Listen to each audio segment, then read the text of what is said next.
प्यारे साथियों, आप सभी का हमारे चैनल पे बहुत बहुत स्वागत है।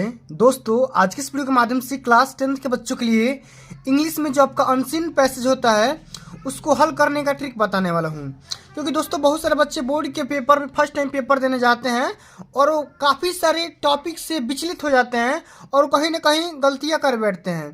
तो दोस्तों, इस वीडियो के माध्यम से मैं आप सभी को यही बताने वाला हूँ कि अनसीन पैसेज हल करने का तरीका क्या होता है और पैसेज के क्वेश्चन के आंसर को ट्रिक से किस तरीके से लिखोगे कि आपका टीचर खुश होकर के पूरा नंबर दे सकता है। ठीक है, तो इस वीडियो को शुरू से लेकर एंड तक जरूर देख लेना।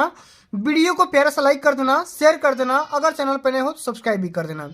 दोस्तों, इस वीडियो के माध्यम से मैं आप सभी को 4 ऐसे रूल बताने वाला हूं जिन्हें अगर आप देख लेते हो, समझ लेते हो तो बोर्ड के पेपर में बहुत ज़्यादा हेल्पफुल होने वाला है और जब कॉन्सिन पैसेज का जो झंझट है वो समाप्त हो जाएगा और बोर्ड के पेपर में पूरा का पूरा नंबर मिल सकता है। आपका एक भी नंबर नहीं कटने वाला है। ठीक है, तो दोस्तों, आप सभी का बोर्ड के पेपर में बिल्कुल ऐसा आप सभी का अनसीन पैसेज आएगा जिसको आप बिल्कुल भी कहीं आप पढ़े नहीं होंगे। ठीक है, आपको पहली बार अनसीन पैसेज मिलेगा और वहीं पे आपको क्या करना है, इसको ध्यान से पढ़ना है और पढ़ करके इसमें 3-4 क्वेश्चन रहेंगे, उसको हल करना है। ठीक है, और कौन सा क्वेश्चन कितने नंबर का है उसके सामने दे दिया गया होगा। ठीक है, आप आसानी से देख करके उसको राइट आंसर कर सकते हैं। ठीक है, सबसे पहले डायरेक्शन को पढ़ते हैं। निर्देश हमारा बोल रहा है कि read the passage carefully and answer the question given below them. सबसे पहले करना क्या, आपको यहाँ से लेकर के यहाँ तक पूरे पैसेज को पढ़ना है और पढ़ करके समझना है और समझ करके इस क्वेश्चन को हल करना है। ठीक है, तो सबसे पहले आपको करना क्या है,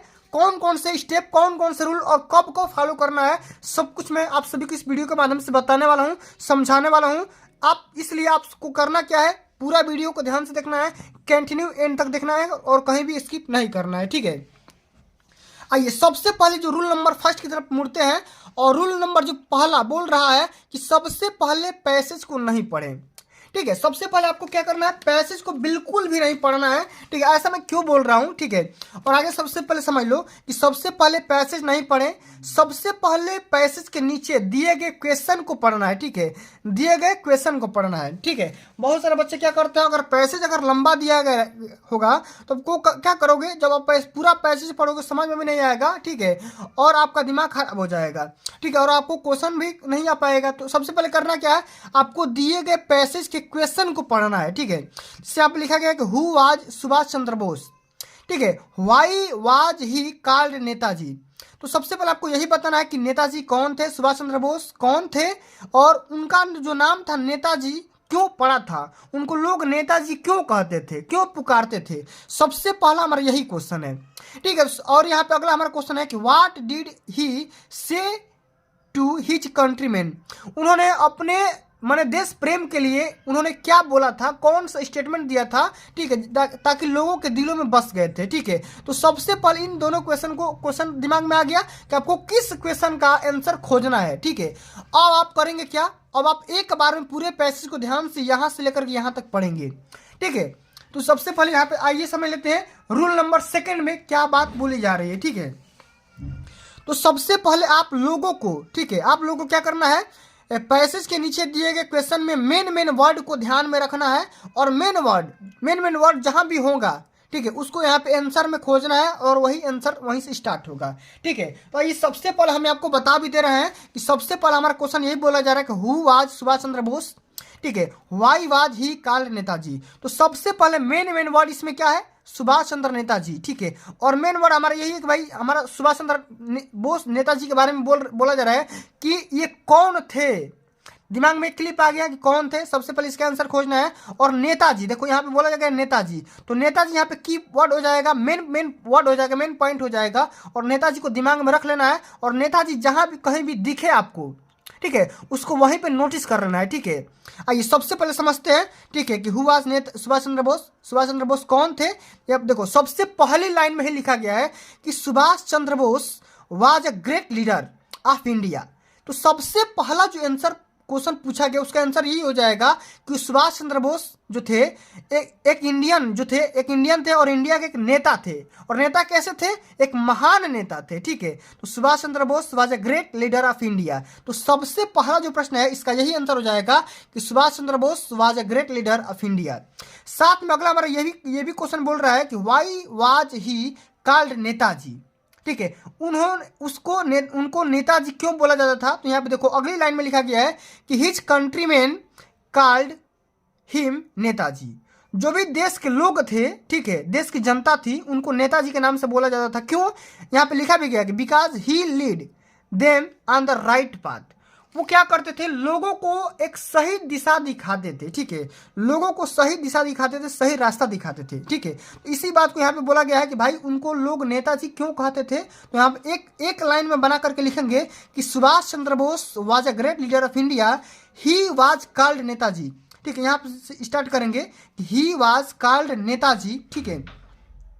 आगे लिखेंगे क्यों, क्योंकि अब क्यों की स्टार्ट करेंगे तो यहाँ पे लिख देंगे because he led his countryman on the right path, ठीक है। इस तरीके से आपको पहला क्वेश्चन के आंसर आपको दे देना है, ठीक है। इतना बात हो गया। चलिए अब आगे हमारा क्वेश्चन पूछा गया कि व्हाई डिड ही से टू हिज कंट्रीमैन, ठीक है, माने जनता, उसकी जो जनता थी, वहां के जो लोग थे, उनको उनका स्टेटमेंट क्या था, वो अपने लोगों को स्टेटमेंट क्या दिए थे, उनका कथन क्या था, ठीक है। इससे पहले इसको क्वेश्चन को हल करने से पहले सबसे पहले हम क्वेश्चन नंबर रूल नंबर 3 को समझते हैं, ठीक है, कि क्वेश्चन का आंसर लिखते समय क्वेश्चन वर्ड, ठीक है, क्वेश्चन वर्ड जैसे व्हाट हो गया, व्हेन हो गया, व्हाई हो गया, वेयर हो गया, हु हो गया, होम हो गया, को जरूर हटा देना है, ठीक है। जैसे मैंने आपको बताया, ठीक है, जैसे मैंने आपको क्या बताया था कि हु वाज सुभाष चंद्र बोस, सुभाष चंद्र बोस कौन थे, ठीक है। तो आप यहाँ पे देख पा रहे हो जो आंसर में लिखा गया बात की Subhash Chandra Bose was a great leader of India, इसमें हु हटा दिया गया है, ठीक है, हु को हटा दिया गया है, ठीक है।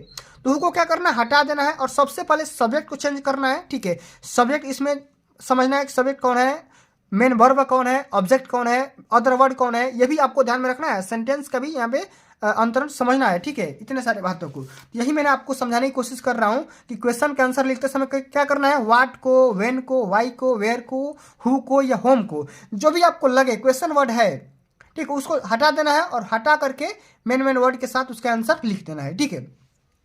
आइए अगले हम समझ लेते हैं अगला जो हमारा रूल है, जो कि चौथा नंबर इंपॉर्टेंट है। सब्जेक्ट को क्वेश्चन में पहचानना है। सबसे पहले हम क्या करते हैं, आंसर को लिखने से पहले हम क्या करते हैं, सबसे पहले सब्जेक्ट लिखते हैं, उसके बाद हम क्या करते हैं, वर्ब लिखते हैं, उसके बाद हम क्या करते हैं, ऑब्जेक्ट लिखते हैं। ये हमारा तरीका होता है एक सेंटेंस को बनाने का। सबसे पहले आप सब्जेक्ट लिखोगे, फिर यहाँ पे वर्ब लिखोगे, ठीक है, और कौन सा क्वेश्चन किस वर्ब में लिखा गया है, कौन सा सेंटेंस या कौन सा टेंस में लिखा गया है, उसके साथ हम वर्ब को चेंज भी कर सकते हैं, ठीक है। और साथ में हम अंत में ऑब्जेक्ट लिखेंगे या अंत में ईटीसी या अदर वर्ड लिख सकते हैं, ठीक है। इतने सारे हम रूल का इस्तेमाल करेंगे। तो सब्जेक्ट को क्वेश्चन में पहचानना है, ठीक है, और उसे सबसे पहले आंसर में लिखना है, ठीक है। जैसे मैंने क्या बताया आपको, यहाँ पे देखो कि हु वाज सुभाष चंद्र बोस, इसमें सब्जेक्ट क्या है, सुभाष चंद्र बोस, इसमें क्या है, सब्जेक्ट हो जाएंगे, ठीक है। तो सबसे पहले यहाँ पे अगर इसका आंसर लिखेंगे तो क्या लिखेंगे, सबसे पहले हम सब्जेक्ट को लिखेंगे, उसके बाद हम क्या लिखेंगे, वर्ब लिखेंगे, उसके बाद ऑब्जेक्ट लिखेंगे। यहाँ पे देखो उसी बात को यहाँ पे सिंपल में लिखा गया है कि सुभाष चंद्र बोस, ये क्या हो गया, एक सब्जेक्ट हो गया, ये क्या हो गया, एक सब्जेक्ट हो गया। वाज वेयर क्या हो गया, ये वर्ब हो गया, ठीक है। और यहाँ पे देखो अ ग्रेट लीडर ऑफ इंडिया, ये क्या हो गया, आपका ऑब्जेक्ट हो गया, या अदर वर्ड में आ जाएगा, ये क्या हो जाएगा, अदर वर्ड में आ जाएगा या ऑब्जेक्ट में आ जाएगा। इतने सारे प्रोसेस को आपको फॉलो करने पड़ेंगे, समझ में आ गया ना। चलिए आगे हम बढ़ जाते हैं। अगला हमारा क्वेश्चन पूछा गया व्हाट डिड ही से टू हिज कंट्रीमैन, मैंने अपने लोगों के लिए उन्होंने क्या बोला था। तो इसको समझने के लिए हम इस पूरे पैसेज को पढ़ेंगे कि he was imprisoned many times but he soon found out that more effort should be made to make India free, ठीक है। The British power was getting weaker in the Second World War. He thought of shaking it from all sides, ठीक है।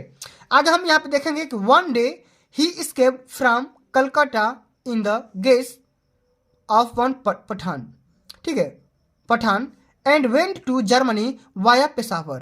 From Germany he went to Japan. Germany से उन्होंने Japan चले गए, ठीक है। He organized the Indian National Army that fought many battles against the British force.